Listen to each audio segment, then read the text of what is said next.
മലയാളം നാടകവേദിയുടെ ചരിത്രത്തിന്റെ ഭാഗമായ K ദാമോദരന്റെ Pattabakki Guruvayur town ഹാളിൽ നിറഞ്ഞ സദസ്സിന് മുന്നിൽ അരങ്ങേറി.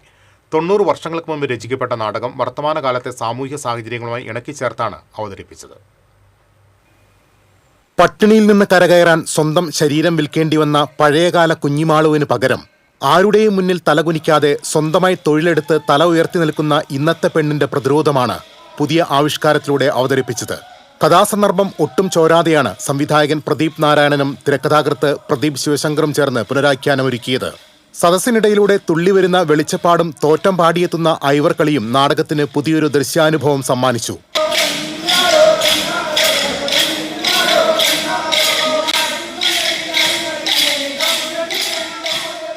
ഞൈനേങ്ങാട് തിയേറ്ററിന് കീഴിൽ അണിനിരന്ന 40ഓളം കലാകാരർ അരങ്ങിൽ വിസ്മയം തീർത്തു.